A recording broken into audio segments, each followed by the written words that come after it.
of the 3 fruit gardens, and the circular lawn will set it all off.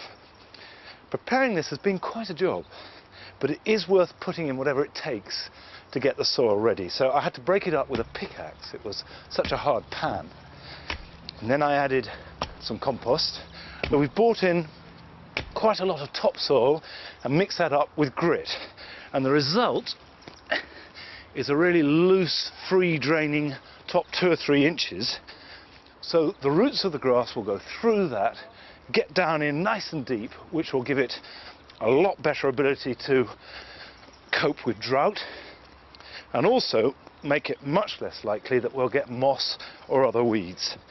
And now, by duck walking over it with my heels, I'm getting rid of any air pockets, which I can rake out, because the final surface of any lawn is only as good as the surface of the soil beneath it.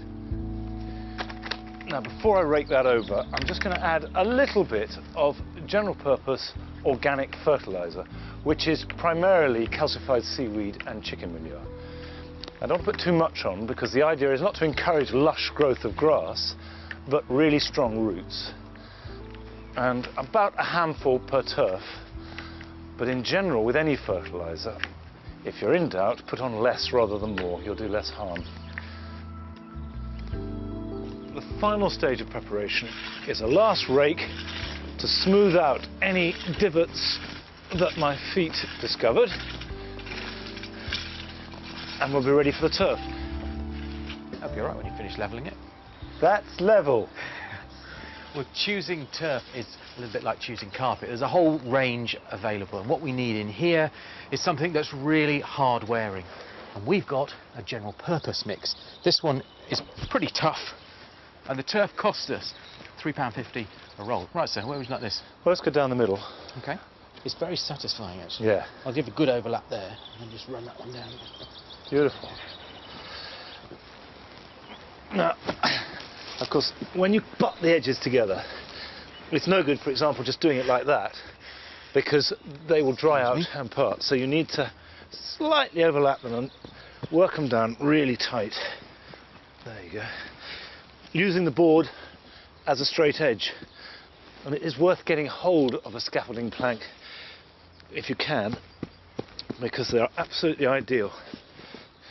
Now what we'll do when that edge is together is put the plank on top of that, which will also help level it down. One of the other things you have to remember is to stagger all of the joints. One joint there, and the next one's there. And of course, if you think of it just like a brick wall, that way it builds up and is stronger. Now we need a tight joint there. It is important when you're cutting to go right tight up to the edge, because remember, it's going to shrink. This is why it must be an old knife, because you're going to ruin it. Lovely. Our lawn is done. It's finished, and it's got to be watered. Even if it's pouring with rain, water it. But mind you, with that hose, you're going to be here a long time. Thanks for burdening me with the smallest hose in the world. Yes, I think we'll be much better with the lawn sprinkler. And don't let it dry out for what, 2 or 3 weeks? Absolutely. I mean, stay off it for 2 or 3 weeks. Yeah. Keep it wet. Don't walk on it. And then certainly in a month's time, it will have knitted together, and you can start using it and mowing.